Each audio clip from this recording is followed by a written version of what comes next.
Bien, muy buenos días, vamos a iniciar con la clase de hoy y para iniciar, ahorita están viendo aquí un pequeño video de YouTube.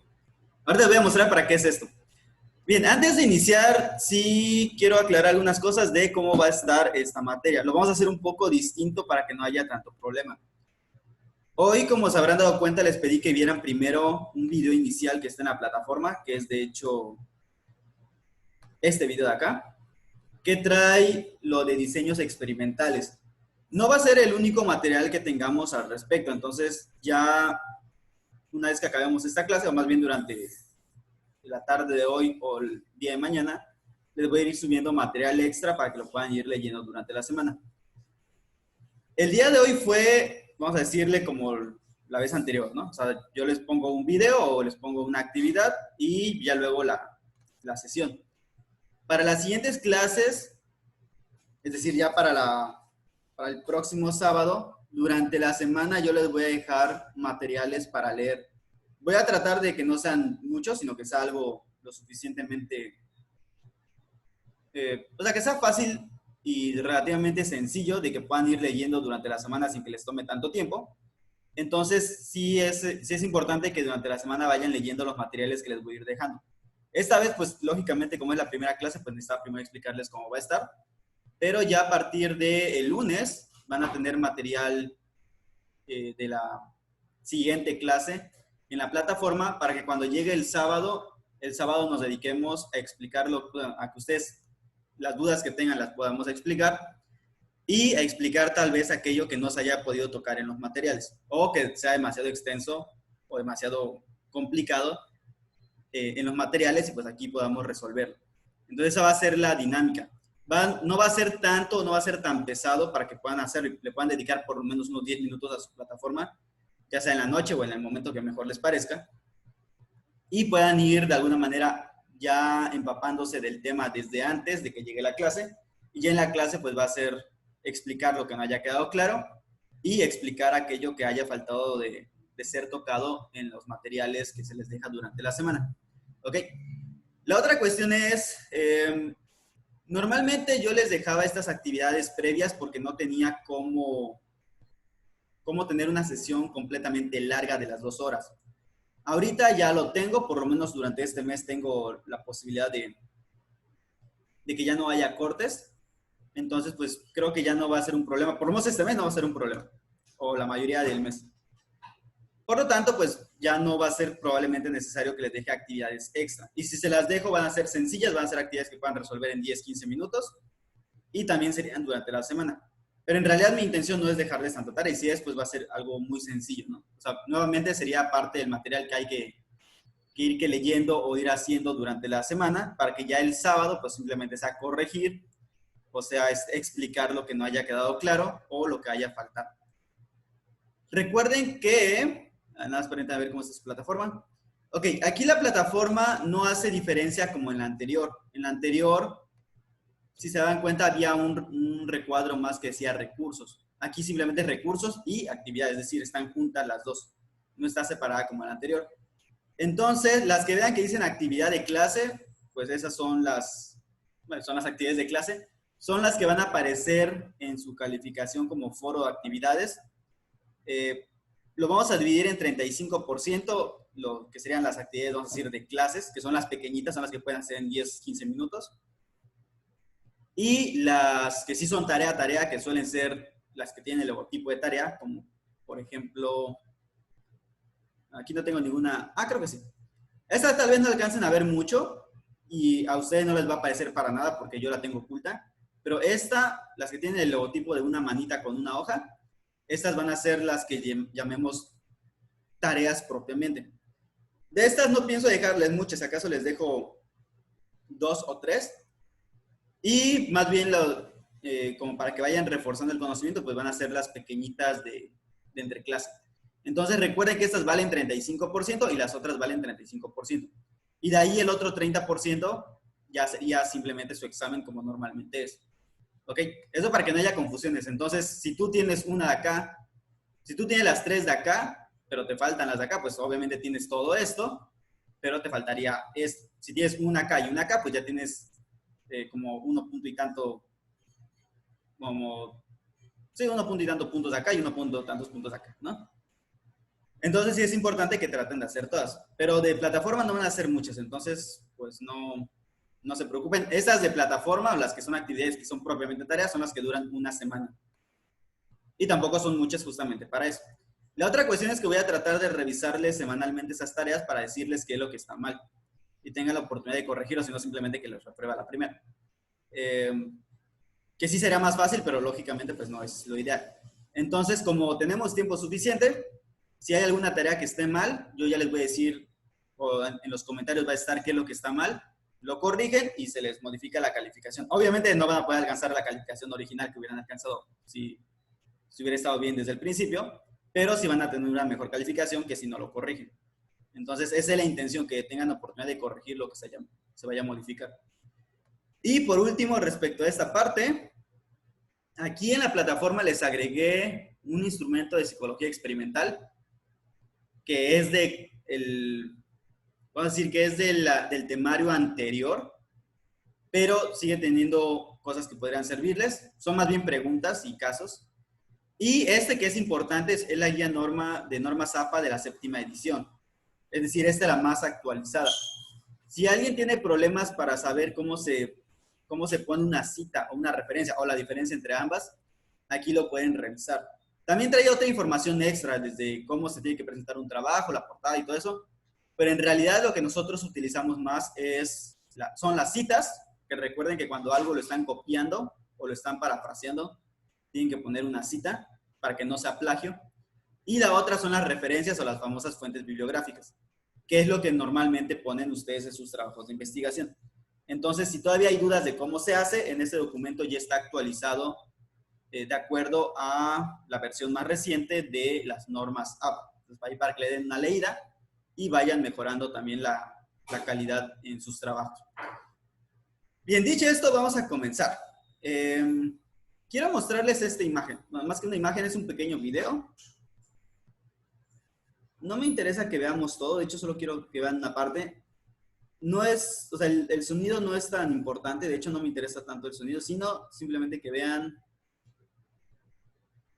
lo siguiente. Se voy a poner completo. Pregunta, ¿sí se ve mi pantalla? ¿Sí ven todo lo que yo les estoy mostrando en pantalla? Sí, sí, sí. Sí, perfecto. Bien, no les voy a mostrar todo el video, simplemente va a ser una pequeña parte. Y ahorita les voy a decir por qué es importante.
Ok, bien, ya vieron o sea, ese pedacito, solamente ese pedacito. ¿De qué tema está hablando el video?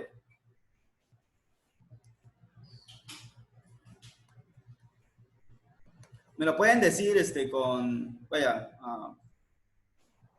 así a viva voz o me lo pueden decir con el chat.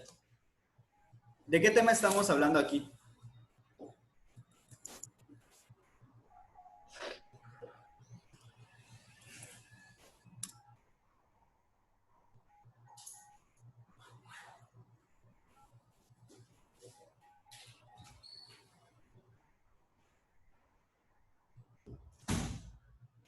¿De qué tema hablaba el video en este caso? ¿Sí recuerdan? ¿Sí me escuchan? Sí. Hola, ¿me oyen? Sí, pero ¿de dónde sacamos ese video? Porque yo no lo vi. No se vio nada, no vieron el...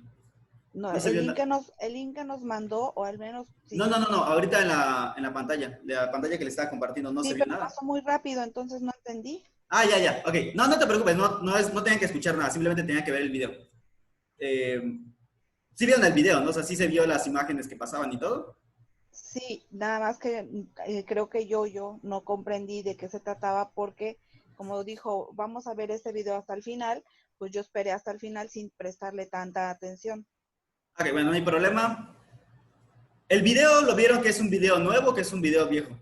O sea, las imágenes que pasaban eran nuevas o eran viejas. Muy Viejas. viejo. Muy viejo, ok.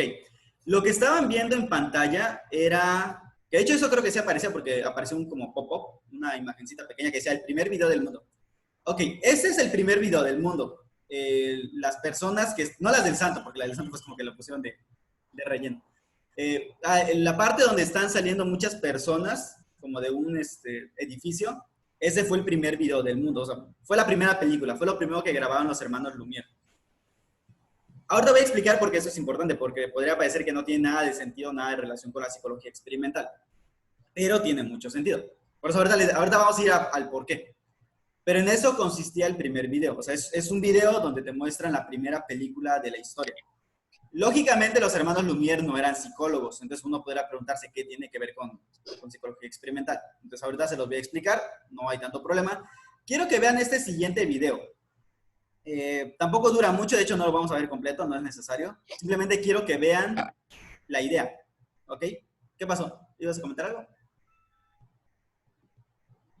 ¿No? Ok.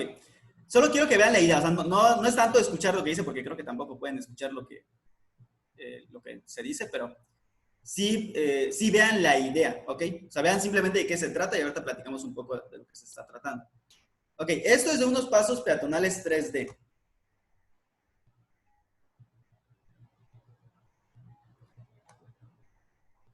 Es más, así muy rápidamente, este sí les voy a pasar el enlace, no está muy largo, quiero que vean o escuchen más o menos de qué se trata. Y ahorita les voy a explicar qué tiene que ver todo esto con psicología experimental, porque pues, puede parecer que hasta ahorita no tenga nada de sentido. Porque, por ejemplo, en el anterior estábamos hablando de películas, no estamos hablando de psicología. Entonces, ¿qué tiene que ver eso con psicología? Es lo que vamos a platicar. ¿O qué tiene que ver los pasos peatonales 3D con psicología? También ahorita lo vamos a platicar. Les estoy mandando por el chat el enlace de este video para que lo vean rápidamente ustedes. Así, si se está comentando algo, pues también lo puedan escuchar. Y ahorita les muestro una tercera cosa. En lo que yo busco el tercer elemento, busquen este video que les acabo de mandar en el chat. Dura 1 minuto 15 segundos, no dura mucho, entonces es algo rápido que pueden estar viendo. Y en lo que ustedes lo ven, ahorita yo les muestro otro.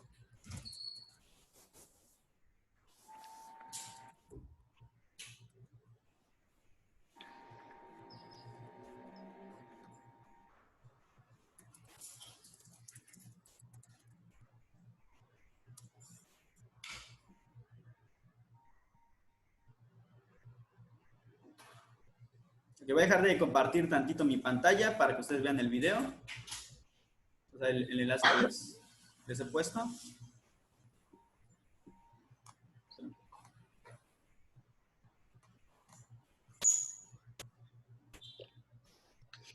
¿Sí lograron verlo? O sea, sí lo están corriendo.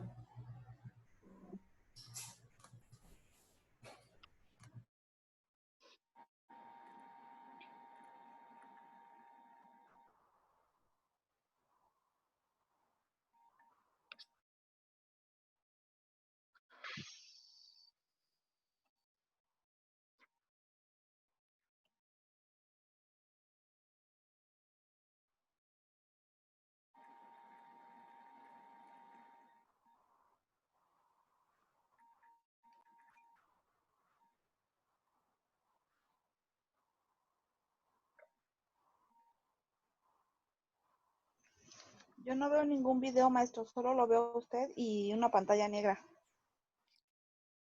Mandó en el chat.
Klaus, ¿me escuchas? Con razón no me escuchaban, yo tenía el mute.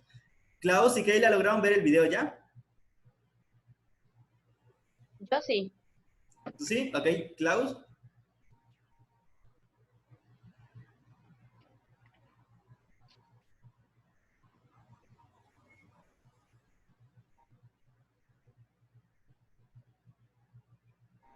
Ok, creo que, bueno, cuando contesta Klaus, vamos a continuar nosotros. Ok, vamos a continuar con esta siguiente parte. Ya vieron los dos videos. La primera es sobre el cine, la segunda es sobre unos pasos peatonales en 3D. Y entonces la pregunta puede ser, ¿qué rayos tiene que ver todo esto con psicología y sobre todo con psicología experimental?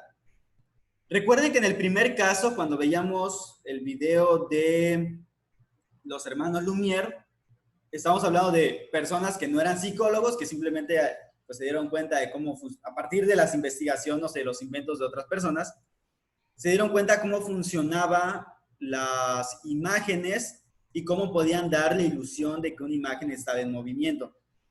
Y en el segundo caso estamos viendo pasos peatonales que con 3D básicamente evitan que los automovilistas pues se salten por el Arco del Triunfo los, ¿cómo se llama? Pues los pasos peatonales pintados. Recuerden que de acuerdo a los reglamentos de tránsito de casi todos los países, de casi todo el mundo, esos pasos peatonales pintados valen exactamente lo igual que un paso peatonal normal. ¿Cuál es la diferencia? Que es más económico y, o sea, porque es más fácil pintar unas líneas en el piso que, pues, que tener que poner todo un tope. Otra solución podría ser un tope inteligente, que eso ya requiere de ingeniería civil. Entonces, los ingenieros civiles pueden convertir un tope en un tope inteligente, el cual ante cierta... Porque hay varios tipos de topes inteligentes. Hay unos que están hechos de un líquido o de líquidos que se les llaman no newtonianos. Esos líquidos no newtonianos se les llama así porque no actúan de forma normal.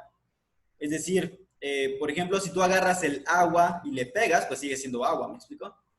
Pero un líquido no newtoniano, como puede ser la harina con agua, bajo ciertas condiciones actúa como un sólido y a veces en ciertas condiciones actúa como un líquido. Como las arenas movedizas, para fácil, ¿no? Las arenas movedizas ya ven que está el mito, bueno, o la idea de que si tú te mueves demasiado o si pones mucha fuerza, más te hundes. En cambio, si no pones nada de fuerza, está suavecito como si fuera agua. Más o menos a eso se refieren los líquidos newtonianos. Entonces, vamos a decir que una solución que han hecho ciertos ingenieros es rellenar topes con ese líquido que a cierta velocidad te deja pasar como si nada, pero si tú tratas de ir a una velocidad mayor, automáticamente se ponen rígidos y por lo tanto pues, te dañan el auto, ¿no? En pocas palabras, o vas a la velocidad que debes o te vas a encontrar con un tope sólido a pesar de estar hecho de líquido. Esa es una solución, vamos a decir, desde la ingeniería. Otra solución que han dado los ingenieros pues es construirse ahora sí que topes súper inteligentes que cuando detectan una velocidad X, digamos, tú estás obligado a ir a 10 kilómetros por hora, pero estás yendo a 15, el sensor detecta tu velocidad y saca los topes o hace que se eleve el tope para que entonces no puedas pasar hasta que no disminuya la velocidad. O de plano te llevas el auto, porque pues, obviamente se va a dañar tu auto si te lo pasas, ¿no? Entonces, ¿a qué vamos con todo esto? Aquí estamos viendo psicología aplicada. Psicología que normalmente, desafortunadamente, no son los psicólogos los que lo hacen. En el primer caso fueron los hermanos Lumière y en el segundo caso pues fueron bueno, han sido artistas. Inclusive creo que el primero que hizo esos topes tridimensionales fue un artista. Pero todos funcionan bajo leyes psicológicas. Por ejemplo, en el caso de las películas funciona por una cuestión de leyes de percepción. Tal vez ustedes cuando vieron la materia de sensopercepción, debieron haber visto lo que es la teoría Gestalt. La teoría Gestalt es distinta de la terapia Gestalt, eso hay que aclarar. Una cosa es la terapia y otra cosa es la teoría. La teoría Gestalt es una teoría científica, es decir, cómo funciona la percepción, cómo funcionan esos juegos, más lo que le llaman juegos mentales, de que de repente tú ves un objeto, pero resulta que si lo ves desde otro ángulo no es un objeto real, o no tiene nada que ver con lo que tú estás observando. Todo eso funciona bajo ciertas leyes porque así funciona el cerebro. Es algo completamente científico. Pues básicamente el cine funciona justamente por eso. Obviamente no existen las imágenes móviles, lo que existen son muchas imágenes que van, bueno, antes no, ahora sí, pero lo que existían eran varias imágenes que se van sobreponiendo, que al hacerlo a gran velocidad dan la apariencia de movimiento, ¿ok? Y eso se puede explicar desde la psicología. De hecho, por eso está la teoría Gestalt. La teoría Gestalt lo he explicado y lo he estudiado desde la psicología. Una aplicación, pues, es el cine, donde vemos cómo funciona esto. Por eso muchas veces en el cine se da, o más bien cuando una persona hace una película, no se graban todas las escenas al mismo tiempo y no se graba de manera secuencial. Muchas veces se graban por partes, porque hay ocasiones en que no necesitas que la persona sepa todo. Tú lo intuyes o asumes que porque algo sucede después de otra cosa, que entonces tiene que ver con lo que estabas viendo anteriormente. Entonces son como que pequeños trucos que utilizan los que crean el cine, los cinematógrafos, o los directores de cine, para crear la ilusión de una continuidad en la trama, ¿ok? Lo mismo pasa con los pasos peatonales en 3D. Nuevamente, podrías gastarte miles de pesos en crear topes inteligentes y probablemente sería bueno en ciertas ocasiones, pero, por ejemplo, un paso peatonal en 3D te ahorra mucho dinero y pues tiene una función más o menos similar.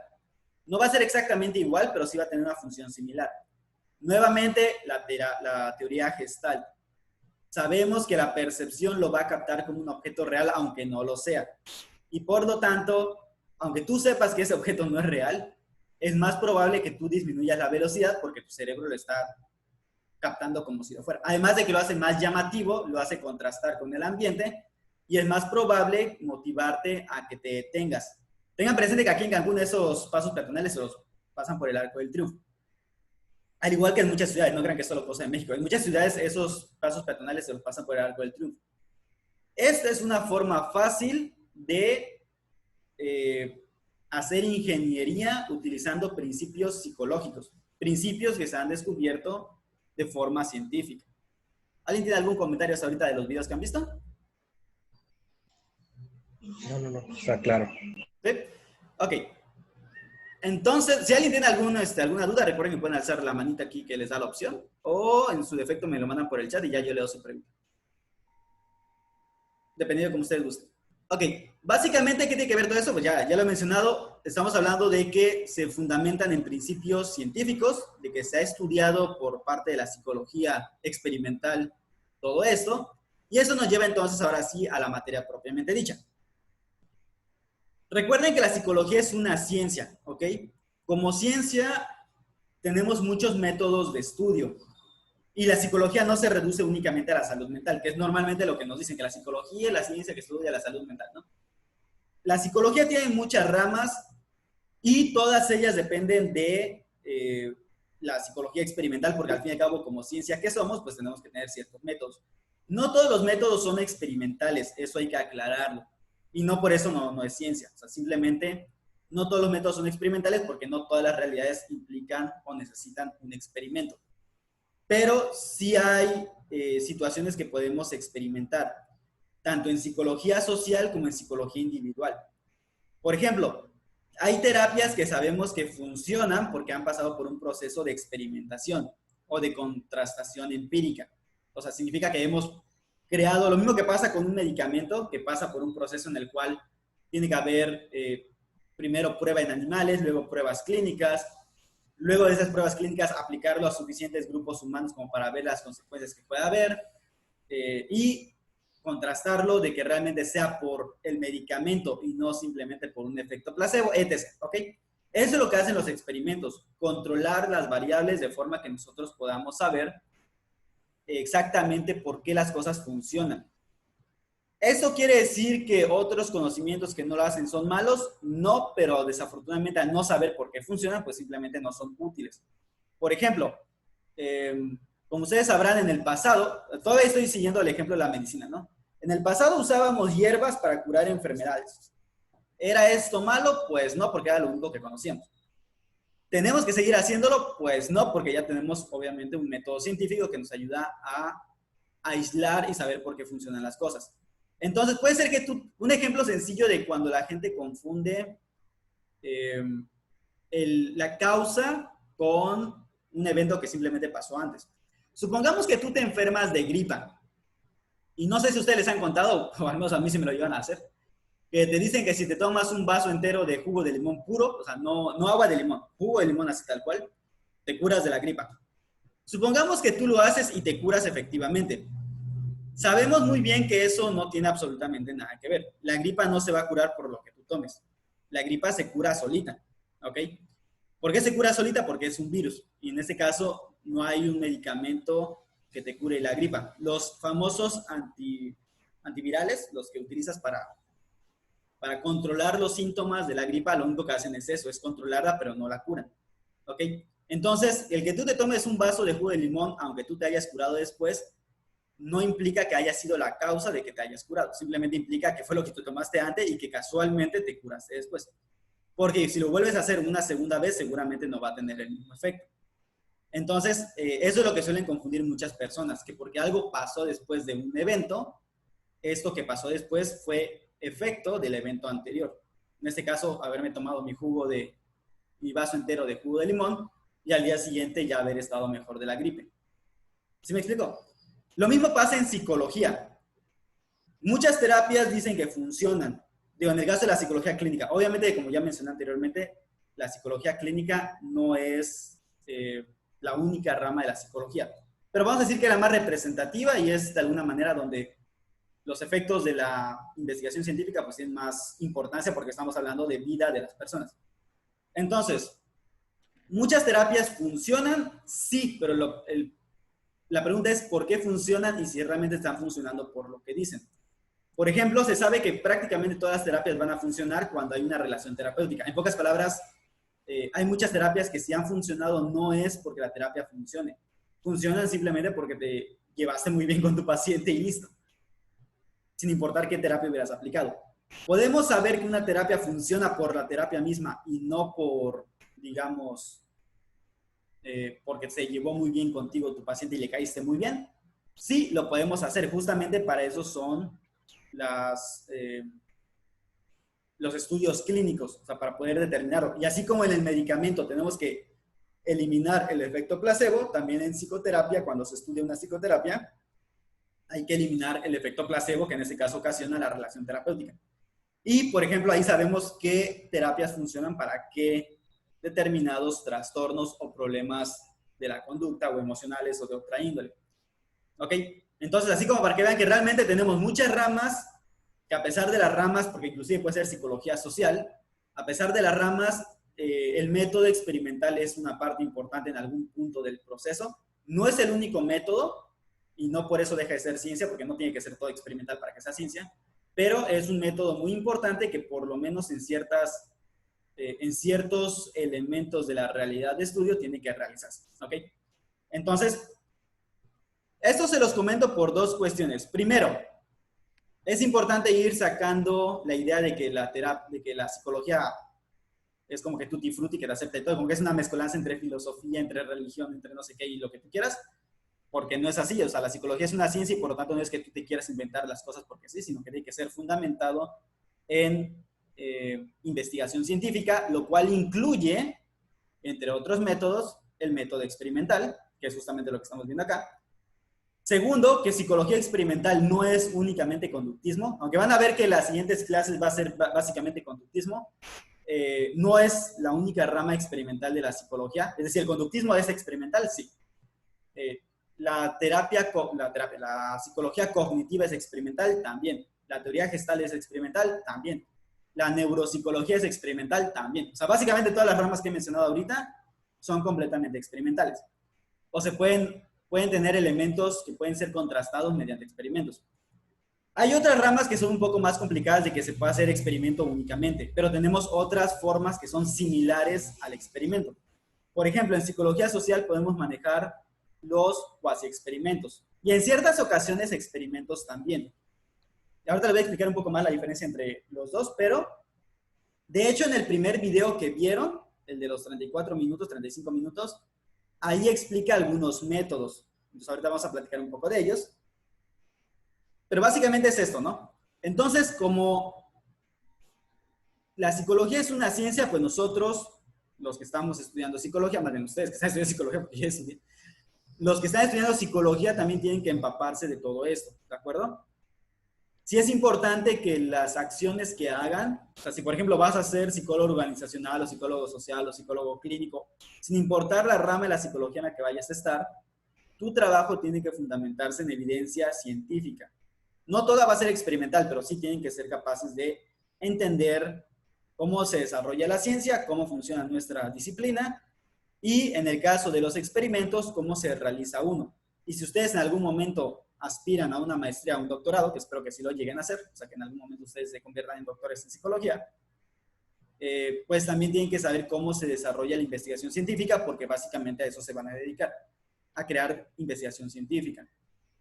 Les quiero poner otro caso u otro ejemplo más. Este más bien imagínenselo, pero lo pueden buscar en YouTube y seguramente lo van a encontrar. En la Ciudad de México, ¿cuántos de ustedes, alguien de aquí ha viajado a la Ciudad de México o conoce la Ciudad de México o ha vivido o es de la Ciudad de México? Yo soy de la Ciudad de México y he viajado bastante allá. Ok. No conozco. Supongo que alguna vez en su vida se han subido al metro. Sí. Ok. Como sabrán, y corríjanme si estoy mintiendo, subirse al metro es una de las experiencias más curiosas que puede haber, porque básicamente todo el mundo te empuja para poder entrar o para poder salir. No importa si es un ancianito de 80 años que está ahí en el camino o si es un niño, pero si es necesario te va a empujar para entrar, ¿no? ¿Cuál fue la solución que quisieron darle a esto? Y que hasta la fecha, al menos la última vez que yo fui, que fue hace como 2, 3 años, la UNAM, creo que fue la UNAM o el Politécnico, había hecho todo un estudio de un año entero para ver de qué manera podían, de alguna forma, hacer que la entrada y la salida fueran más rápidos para todos y que aparte, pues, te permitiera, para que no hubiera los empujones, que fuera más seguro para todos, etc., ¿no? Ellos lo hicieron, curiosamente esto lo hicieron los matemáticos, es decir, ellos durante todo un año estuvieron rastreando cómo era el comportamiento de las personas al entrar y salir de los vagones, y su gran solución fue poner como si fueran pintar como que una flechita donde te indica dónde tienes que pararte y unas flechitas que indican dónde tienes que salir. No lo hicieron en todas las estaciones, lo hicieron solamente en algunas, porque creo que era como que lo están haciendo como proyecto piloto.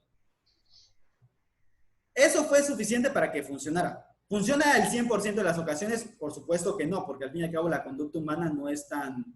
O sea, la conducta humana es compleja a diferencia de algo tal vez más sencillo. Pero de que funciona, funciona. Entonces sí hubo una disminución de los empujones, sí la gente empezó a aprender como que cuando ve esas líneas tiene que formarse, y al menos la última vez que yo fui, les repito, parecía que sí estaba funcionando porque en la línea en la que estaban este tipo de señalamientos, sí la gente empezaba a formarse, empezaba a dejar que la gente saliera y luego ellos entraban, y era como que más organizado, inclusive en las horas pico que llegué a ver, sí vi que era más organizado que en otras estaciones donde no había esto.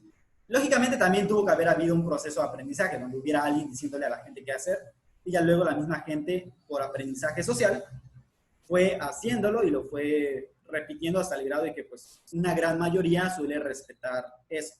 Y si no lo respeta, obviamente viene el castigo social de que te ven feo y uno por tratar de, que todo eso es psicología social, ¿eh?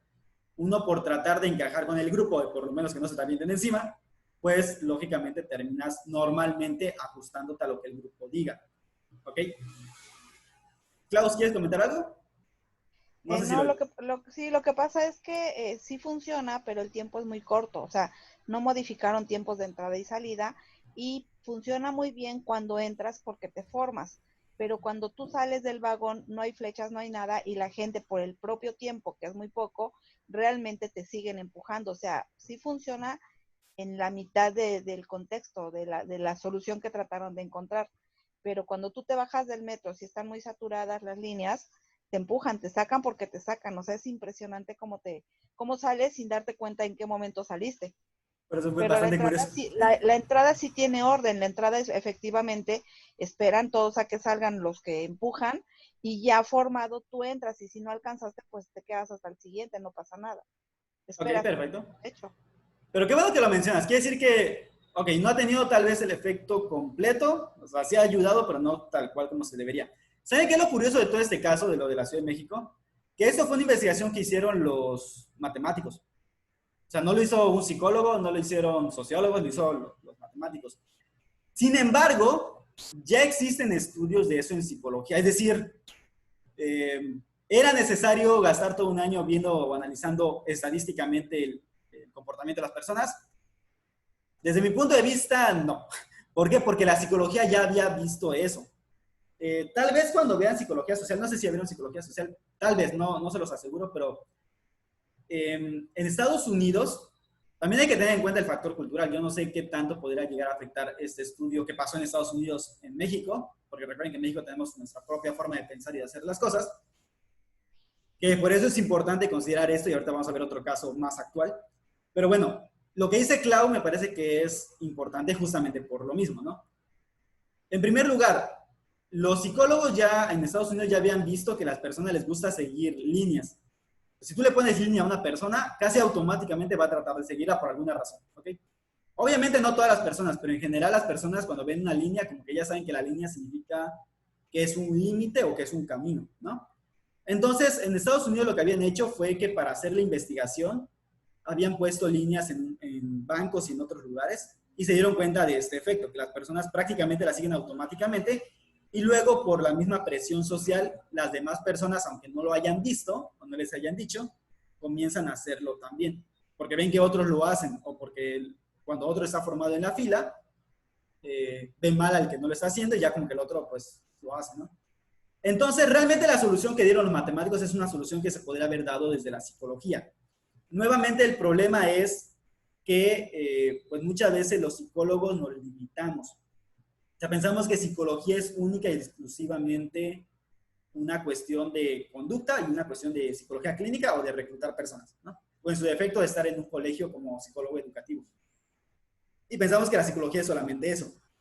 Y no, realmente la psicología como ciencia que es y que puede hacer experimentos también, puede llegar a explicar muchas cosas y a dar soluciones hasta cierto punto más fáciles.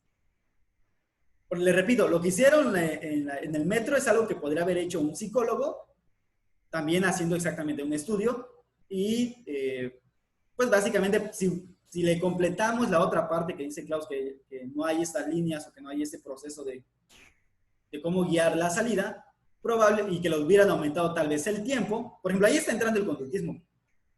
Por un lado está entrando la cuestión de la percepción y de cómo funciona la psicología social, pero también está entrando el conductismo, porque si hay una forma en que tú puedas condicionar a las personas para que lo hagan, pues lo van a terminar haciendo. La mayoría de las personas. Recuerden que no significa que todo el mundo lo va a hacer, pero sí una gran parte de la población lo va a terminar haciendo.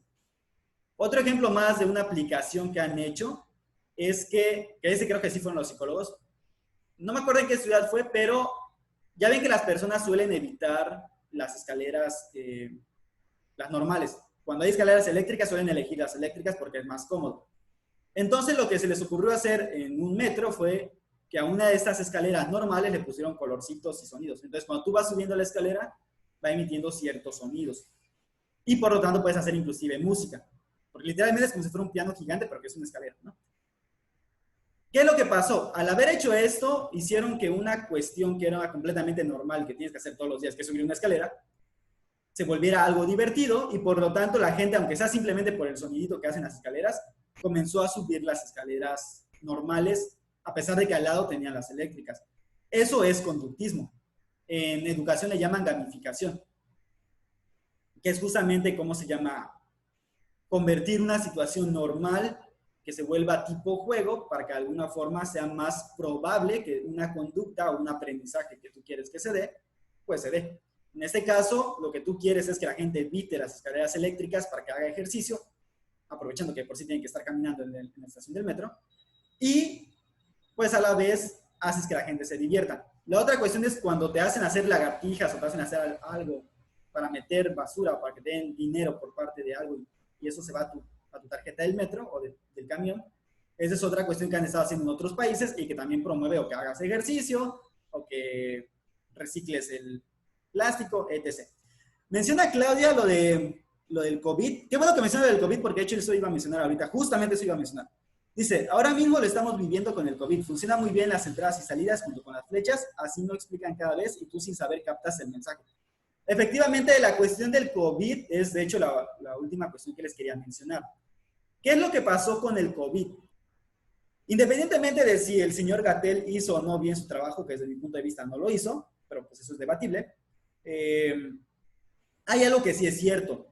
Ningún gobierno, ni el federal, ni estatal, ni el local, en nuestro caso aquí con Mara Lezama, ningún gobierno se le ha ocurrido tomar una solución donde intervengan otros profesionales. Las soluciones se han dado desde la epidemiología, en el caso de Gatell, y pues obviamente a partir de ahí de los encargados de cada sección o de cada estado, pero nadie ha metido una cuestión, por ejemplo, de psicología o de sociología. ¿Por qué menciono esto? Las recomendaciones de la OMS normalmente son recomendaciones muy generales porque obviamente la OMS se dedica a ver todo el mundo. O sea, no es como que puedan crear un método único que les funcione a todos así, copiándolo al pie de la letra. Uno tiene que adaptarlo a su realidad. El problema es que, aunque inclusive suponiendo que el señor Gatell hubiera hecho bien las cosas, el problema principal es que no han tenido presente la conducta del mexicano. O sea, nunca tuvieron presente la psicología social. Tuvieron en cuenta los elementos económicos, es decir, obviamente se preocuparon mucho por la cuestión económica y por eso también reabrieron en ciertos lugares antes de lo que debían o con medidas insuficientes, pero porque no tuvieron presente cómo actúa realmente el mexicano. Y creo que ustedes lo vieron durante la cuarentena. Cuando estaba la cuarentena había gente que estaba en la calle como si nada. De hecho, creo que ahorita la gente se cuida más que cuando era la cuarentena. Había mucha gente que estaba en la calle como si nada y mucha de esa gente no era porque tenían que trabajar, ¿me explico? Porque una cosa es que tú tengas que trabajar y que obviamente pues dependas del sustento diario. Y otra muy diferente, la gente que simplemente pensaba pues que eran vacaciones ya gratis y que sin necesitarlo salían y aparte salían sin cuidarse. Mucha de la gente que sí necesitaba trabajar sí se cuidaba y otra pues no, pero en general había mucha gente que no necesitaba salir como muchos jóvenes y pues ahí los veías en la calle, ¿no? Eso es parte de la psicología social. El que la gente no entienda que tiene que subirse al transporte público con su mascarilla. Yo le llamo mascarilla porque es una mascarilla, no es un tapabocas nada más. Y para que no haya confusión. Bueno, el caso es que la gente no se sube al transporte con su tapabocas. Es otra cuestión. Los de las combis no hacen valer esto porque se lo pasan por el arco del triunfo. Nuevamente. Eso es parte de psicología social. Tampoco puedes ir encarcelando a todo el mundo. Entonces, tal vez una persona podría pensar, bueno, pues los encarcelamos a todos y listo, se acabó el asunto. Pero no puedes ir encarcelando a medio mundo porque se van a llenar las cárceles. Además, ahí entra la cuestión legal de que hay cosas que te permiten o no hacer la ley. Por ejemplo, el que te quieran multar por no llevar el tapabocas, según un amigo mío que es abogado, de hecho en Yucatán ya lo están tratando de pelear, no es legal, porque aunque lo diga el bando de buen gobierno, como justifica Mara Lezama, si no hay una ley estatal que justifique o que dé esa autorización al municipio, pues simplemente lo que el municipio diga es ilegal completamente. Y en Yucatán lo de que volvieron creo que están volviendo a cuarentena o algo así, también se supone que lo va a pelear ya el colegio de abogados porque dicen que no es legal. Entonces, bueno, ¿a qué me voy con todo esto? Si tú no tienes presente tu realidad social, obviamente cualquier metodología epidemiológica está destinada al fracaso.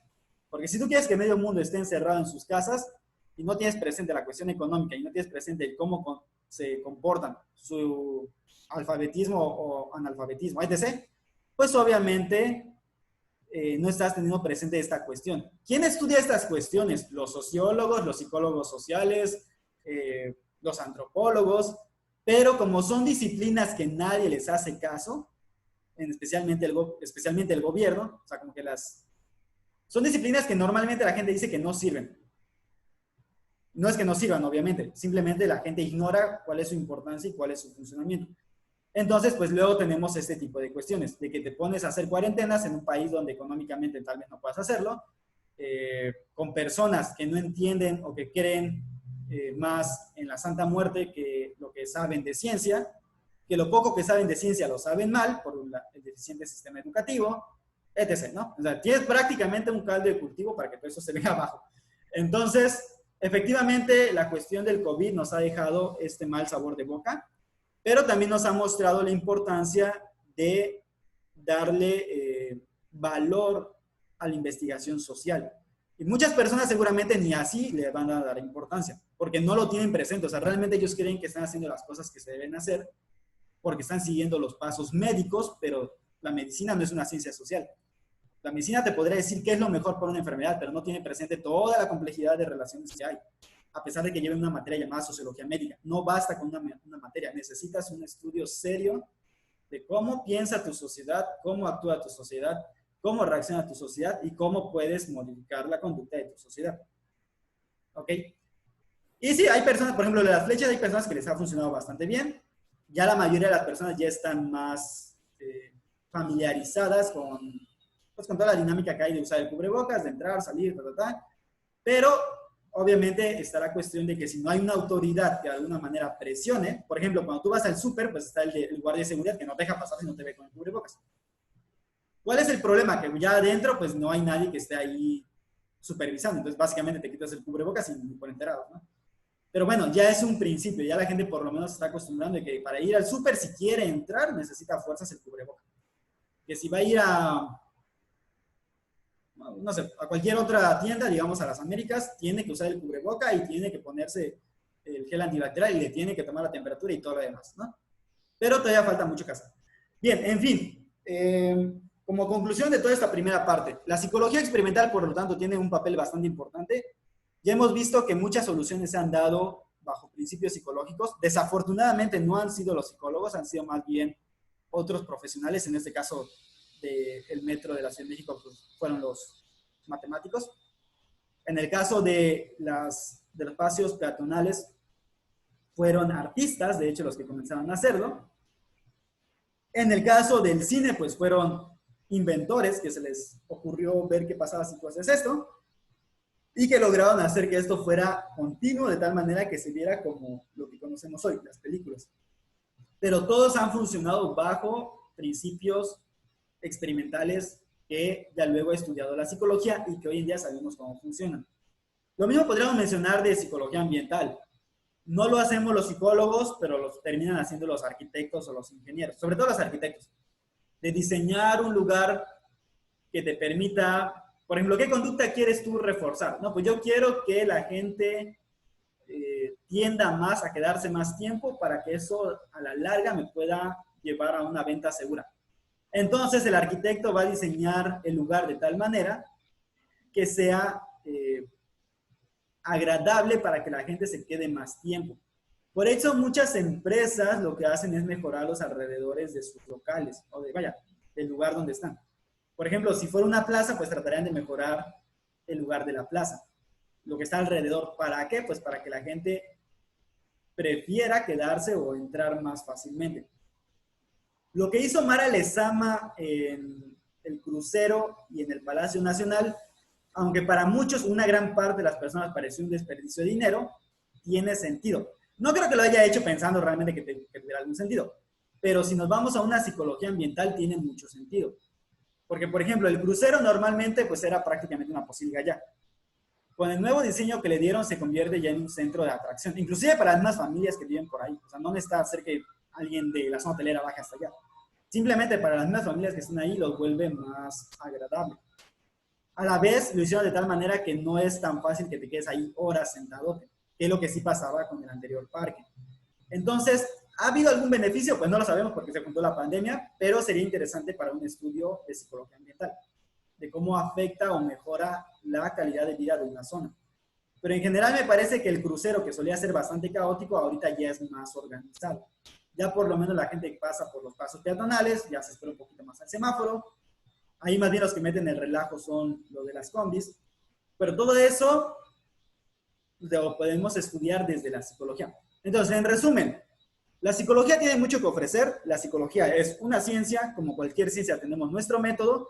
Entre esos métodos está el método experimental, que muchas de esas cuestiones que he ejemplificado anteriormente lo hemos podido saber o tenemos los conocimientos gracias a la experimentación que se hace en psicología, que recuerden que no es el único método que tenemos, pero sí es uno de los más importantes y los más fuertes, y que en general desafortunadamente, los mismos psicólogos no le han dado importancia muchas veces a la investigación experimental. Porque todavía muchos licenciados en psicología, o sea, ya ejerciendo, siguen pensando que psicología es simplemente ayudar a las personas. Que no está mal, eso es un motivo noble, pero no es lo único que hace la psicología. Ni es únicamente psicología clínica. Y que aparte tampoco la psicología clínica lo es todo. Entonces, no quiere decir que no estudie en psicología clínica. Obviamente yo también ejerzo de psicólogo clínico, pero la verdad es que no lo es todo, ¿me explico? Y que el psicólogo podría aportar muchas cosas si utilizara ese conocimiento en otro lado. Y si obviamente también la gente, o la sociedad en general, le diera su importancia a los conocimientos que puede aportar la psicología y que son importantes en un análisis social para que cosas como las que acaban de pasar con el COVID puedan sobrellevarse de mejor manera y de una manera más sana también.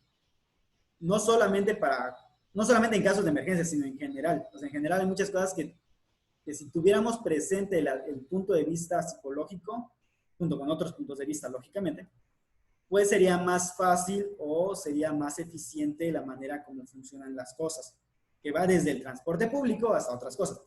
Vamos a ver que en las siguientes clases vamos a hablar mucho del conductismo. Recuerden que el conductismo no es, por mucho, la única parte de la psicología experimental. Sí es una de las más importantes, no es la única, pero muchas cosas, por ejemplo, que hemos mencionado de la vida social o inclusive individual, se podrían solucionar con los principios del condicionamiento, o sea, del conductismo, tanto del conductismo clásico como del conductismo instrumental u operante, como del conductismo social, o el aprendizaje social de Bandura, por ejemplo. Ok, de lo que he mencionado hasta ahorita, ¿tienen alguna duda? No. No sé qué le pasaba a Keila. Ok, de acuerdo. Hasta ahorita no hay ninguna duda, perfecto. Continuamos entonces con el último punto o la última parte de esto.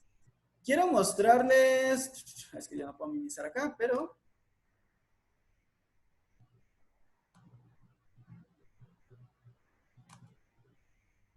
este material que les voy a mostrar lo van a leer durante la semana. Es decir, no lo van a leer ahorita, pero sí se los quiero mostrar. De hecho, todavía no está en plataforma, pero se los voy a subir. A ver, ahorita nada más permítanme un momento y se los enseño.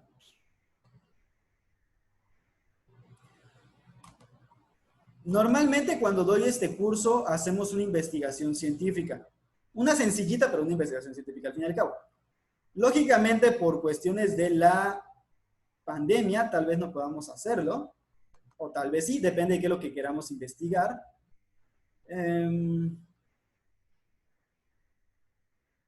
Ahorita se los busco. Sin experimentales. Este documento que les voy a mostrar se los voy a subir posteriormente a la plataforma. Simplemente se los voy a mostrar ahorita para que lo vean.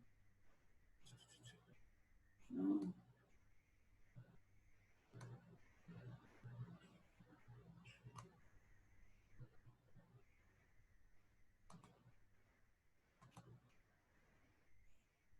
Por cierto, ya la siguiente clase va a ser distinta. Recuerden que durante la semana les voy a dejar los materiales para que los vayan leyendo con tranquilidad. No va a ser mucho, simplemente es ir leyendo. Si les dejo alguna pequeña actividad, va a ser una actividad muy cortita.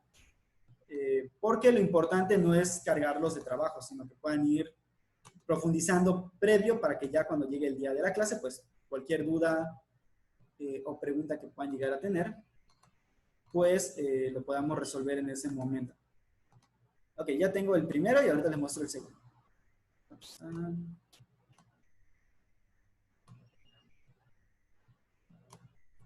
Ok, este material se los voy a subir. Es un libro que yo tengo en físico, pero que también se los logré conseguir en PDF. No lo vamos a ver todo. De hecho, no vamos a ver la gran parte. Simplemente me interesa el primer capítulo. El motivo de eso no es que no lo puedan hacer. De hecho, sería bastante bueno que le den una leidita, pero son 500 hojas, entonces no es como que lo puedan leer de un día para otro. Este es de diseños experimentales, ¿de acuerdo? Como habrán visto por ahí, dice que es de ingeniería. Pues sí, es de ingeniería, entonces muchos ejemplos que dan son de ingeniería, pero el método en sí mismo es aplicable a cualquier disciplina que obviamente pues necesite hacer experimentación. Entonces, No nos vamos a enfocar tanto en esa parte, ojalá se lo puedan leer en algún momento para ver cómo se hacen los experimentos, pero pues los ejemplos que van a ver son de ingeniería, no son de psicología. También les voy a subir un material que tenga que ver con psicología experimental, entonces no es tan problemática esa parte. Ok, ¿qué es lo que necesito que vean de acá? Esto lo vamos a ver ahorita simplemente muy rápidamente, ya luego ustedes lo leen atentamente cuando les suba el material. Ya les voy a indicar qué páginas específicamente van a leer. Pero lo que nos interesa es este primer capítulo, ¿ok? Que es la introducción a los diseños experimentales. Los diseños experimentales son lo que básicamente ustedes ya vieron en el video. Lo que pasa es que el video lo dice de manera muy sencilla. Más bien aquí todo el libro lo explica profundamente, pero tampoco vamos a hacer todos, ¿ok? Y tampoco es tan necesario porque aparte del libro pues está más enfocado en lo que es la ingeniería. Pero sí nos da datos importantes este primer capítulo. Por ejemplo, ¿cómo funciona el proceso de la experimentación? Aquí tenemos un pequeño gráfico que nos lo presenta, que va desde la teoría, la realidad, los modelos, los hechos, la hipótesis, los fenómenos, los supuestos y por último los datos que arroja todo eso.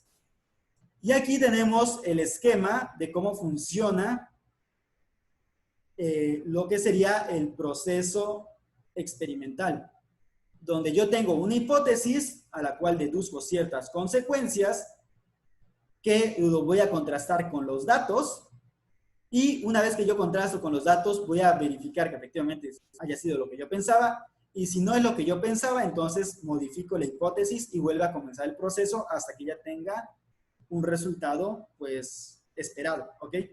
Es decir, hasta que mi hipótesis ya haya realmente sido verificada por los hechos. Pues básicamente aquí tenemos muchas cosas. Esto lo van a leer con atención durante la semana, no se preocupen, no es mucho. Realmente la lectura está sencilla, pero aquí hay unas definiciones básicas que sí son importantes. Por ejemplo, la definición de un experimento. Esta parte me parece que es muy importante, de cualquier manera la van a poder leer más atentamente ustedes. Pero ¿qué es lo que debemos de entender por un experimento? Pues básicamente un experimento es que tú puedas controlar las variables que intervienen en un fenómeno. No importa que ese fenómeno sea una cuestión de producción industrial, o que ese fenómeno sea una sustancia química, o que ese fenómeno sea un ser vivo, o que este fenómeno sea la conducta humana. Mientras haya cierta realidad que puede ser tomada, aislada y modificada a voluntad para ver qué es lo que pasa cuando afecta en algo, en una cosa o en otra, en eso ya es un experimento. También vamos a tener los cuasi experimentos, pero eso los voy a explicar posteriormente. Ahorita solo lo estoy mencionando de rapidito porque la siguiente clase nos vamos a dedicar exclusivamente a eso. Entonces, creo que ya se los encontré. Ok. Entonces eso es lo que podemos entender por un experimento. De hecho, aquí está la definición. Ahí pueden irlo viendo, o sea, lo van a poder leer más atentamente posteriormente. Tenemos también... Les voy a subir dos materiales, de hecho.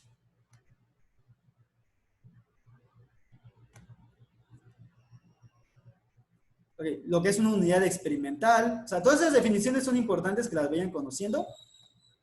Aunque ahí el enfoque a la ingeniería no importa, lo que es una variable de respuesta, un factor controlable. Aquí, por ejemplo, te dice el proceso de cómo funciona, pero en el caso de industrial. Entonces, básicamente va a ser un material que vamos a estar leyendo para el primer capítulo. No es mucho, a pesar de lo que parezca, que es un error aleatorio y un error experimental. Eso ya lo van a ir leyendo lentamente durante la semana. Recuerden que si llega a haber dudas, sí apúntenlas para que ya el día que llegue la clase, pues lo podamos explicar. Si se dan cuenta, ahorita yo me la he pasado hable y hable. La intención no es que yo me la pase hable y hable.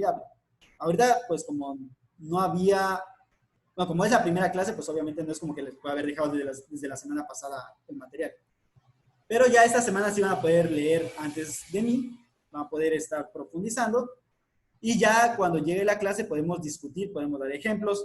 Lo que sí les pido es que sí lean los materiales durante la semana. Y además de leer los materiales durante la semana, vayan tratando ustedes mismos de ir contrastando la información. Por ejemplo, no sé, digamos que algo te dice que la psicología no tiene experimentos. Y tú llegas a la clase y me dices, es que yo leí que la psicología no tiene experimentos. Pero tal vez alguien de tus compañeros leyó ya algún experimento, entonces puede compartirlo. Entonces, sí, la intención es que no solamente sea escuchar, escuchar, escuchar, sino que también compartan. Por eso quiero que lean antes, que investiguen antes, que vean videos antes, para que cuando llegue el día de la clase, pues entonces puedan compararlo. Y tampoco se queden únicamente con los materiales que yo les doy. Traten de investigar también en otros lados, porque siempre es importante contrastar la información. Es decir, este libro es buenísimo, pero pues es de ingeniería, por ejemplo. Entonces ustedes pueden buscar algo que tenga que ver, pero con psicología. También lo voy a subir de psicología, no se preocupen por esa parte, pero sí es como para ir contrastando, ¿ok? Y poder ir teniendo un criterio más amplio. Pero ese criterio únicamente se da si contrastan, y si comparten, y si discuten, y si dicen, pues es que yo leí esto, y entonces ¿cómo está la situación? Porque usted me dice esto, pero yo leí otra cosa. Entonces de eso se trata. Entonces, bueno, ya la siguiente clase, la intención es que todos participemos. Y para terminar, bueno, les mostraba este es otro material que les voy a mostrar en la siguiente clase. Se los voy a ir subiendo esta semana para que lo vayan leyendo, lo vayan digiriendo lentamente. Estas son diapositivas, no está tan complicado, está bastante sencillo como lo describe. Va a haber algunas cuestiones o algunos conceptos de estadística que pues ya en la clase les explico de qué se trata. Y si no se los explico, me preguntan para que se me acuerde y se los explico. ¿Ok? Entonces ahí lo van leyendo. No van a leerlo todo tampoco, les voy a decir de qué diapositiva van a leer. Pero básicamente todo esto son diseños experimentales. ¿Ok? Bien, para terminar, aunque eso se los apunto luego en la plataforma para que lo puedan ver y lo tengan presente. ¿Quiénes de ustedes tienen Twitter? Yo. Ok, ¿tú? Klaus, Keila, ¿tienen Twitter? ¿Twitter? Sí. No, maestro. Sí, yo sí ¿No? tengo. ¿Sí tienen? Ok, les voy a pedir un favorzote. Créense una cuenta de Twitter. Y ya en la plataforma les voy a dejar el usuario. De hecho, ahí les voy a abrir un foro donde van a compartir sus usuarios. Y se preguntarán, ¿para qué quiere el maestro un Twitter? La intención es la siguiente. Yo luego en Twitter ando compartiendo cosas que tienen que ver con los temas. Que como son solo 140 caracteres, pues son de alguna manera más sencillos de compartir. Y a veces hay discusiones que tienen que ver con todo esto, ¿ok? Entonces la intención es que yo les voy a estar compartiendo, obviamente etiquetándolos directamente, cuando haya algún tema que tenga que ver con ciencia o que tenga que ver con psicología científica, bueno, con psicología experimental, para que vayan profundizando en los temas, que sean temas actuales, y tal vez les pida inclusive que discutan con algunas personas, ¿okay? O en ciertos temas que ustedes comenten o que hablen, porque es para que se vayan empapando. La otra cuestión es que realmente, siéndoles honesto, es más fácil que me manden un mensaje por Twitter o al WhatsApp para que se los conteste por la plataforma, porque es más, o sea, la plataforma sí es muy ineficiente en ese aspecto, porque no tiene el tiempo real que tienen las redes sociales, ¿ok? Y a la vez, pues también les ayuda a irse empapando de todo eso, ¿no? Pues básicamente es para eso. David, tú me mencionas que tú ya tienes, ¿verdad? No, David. Sí. Ah, sí, David. Me lo pasas y ahorita te... ¿Mande? Perdón. Yo también tengo. Okay. Nada más díganos cuál es el de usted y ya nos enlazamos. Ok, ahorita les paso. Ojo, obviamente ahí compartimos luego cosas que son más bien personales, entonces en eso no lo voy a etiquetar. Si ustedes ven ahí un comentario de algo que no están de acuerdo, no se preocupen, eso no es ya personal. Pero lo que sí sea científico, que tenga que ver con la materia, en eso sí los voy a etiquetar para que lean o profundicen o vean de qué se trata. Ok, okay, les estoy dejando en el chat lo que es básicamente mi cuenta, es @cesarog.14. Entonces así me agregan y a partir de la semana les voy compartiendo algunas cosas. La ventaja es que obviamente como es pequeñito lo que puedes escribir, pues no es como que te van a cargar 20 lecturas largas, ¿no? O sea, es más fácil. Punto 14. Ah, no, César OJ14. Ah, ok. Creo que sí es ese. ahorita les confirmo si es. Pero sí, o sea, búsquenme así, según yo sí debe ser. Oscar Ávila, que pendiente la liga. Ok, sí, así es. Sí es el correcto. Entonces así me agregan y ya les voy compartiendo cosas de psicología clínica. Ok, David ya lo tengo. De hecho, también lo voy a anotar porque si no se me va a olvidar quién es. Ok, David ya lo agregué y entonces durante la semana les voy compartiendo así pequeña información. Si se dan cuenta, pues es más fácil también de profundizar ahí, o artículos científicos que luego salen y que los comparten por Twitter. Es más fácil compartirlo que estarlo subiendo a la plataforma, porque aparte, pues recuerden que la plataforma tiene un límite. Pues estoy subiendo PDFs y PDFs y PDFs, no solo no lo van a leer, sino que va a ser un poco más complicado. También están entrando a la plataforma y en el caso de Twitter, pues ya todo está en su celular. Ya luego estoy viendo qué otras herramientas se pueden utilizar para tener un contacto más directo, más rápido. Inclusive se puede discutir por Twitter y ya no es tan fastidioso como el foro, porque ya ven que luego el foro es un poco... No es tan intuitivo, básico. O sea, en Facebook o en Twitter tú comentas y listo, ¿no? O sea, como que es más rápido, más fácil, más natural. Aquí en la plataforma hay que entrar al foro, abrir una discusión, luego ver que la discusión te llega a tu correo, si es que te llega, que alguien se dé cuenta que subiste algo al foro. Entonces me parece que es inclusive más fácil discutir, o no discutir, sino compartir en Twitter que estar, ¿cómo se llama? Pues obviamente subiendo al foro. Lo mismo pueden hacer ustedes, si encuentran información de psicología experimental, experimentos, artículos científicos que tengan que ver con alguna rama de la psicología, también pueden hacer exactamente lo mismo. Nos lo comparten, nos etiquetan y vamos leyendo los artículos y los podemos ir discutiendo también durante clase. Recuerden que no solamente se trata de los materiales que tenemos acá, sino se trata también de ir compartiendo fuera, porque al fin y al cabo, yo creo que si eligieron la carrera, pues es porque obviamente les interesa, les sirve, les va a ser funcional, y pues parte de la cuestión profesional implica también estar en diálogo con otros colaboradores. Que ahorita ustedes todavía no tienen la licenciatura como tal, pero ya están en proceso de, y pues tienen que irse empapando en todo eso. Entonces, pues básicamente esa es la intención del Twitter. Ahí agréguenme y ahorita yo les acepto también. Digo que no es que esté en privado. Claudia ya, ok. Y ahí, Keila, nada más terminas y nos agregas, ok. No sé si ya anotaste la cuenta para que... Sí, ya te agregué, Claudia. Ahí nos dices luego en un WhatsApp para que te agregue o me mandas directamente a mi cuenta. Al rato Y ya. lo voy a crear porque no tengo. ¿Mande? Ah, ok. Sí, pero copia el de @CesarOg14 y ya. Ok. Bien, entonces por mi parte sería todo por ahorita. Les recuerdo que ya la siguiente semana pues la idea es que sea más dinámico, o sea, más discutir entre nosotros, más compartir información. Y durante la semana les pues van a tener más bien material ya para que puedan ir leyendo lentamente, para que puedan ir profundizando y pues ahí vamos comparando y compartiendo también por el Twitter, ¿ok? Entonces por ahorita vamos a dejarlo hasta acá y pues nos estamos viendo la siguiente semana. Hasta luego. Hasta luego, profe.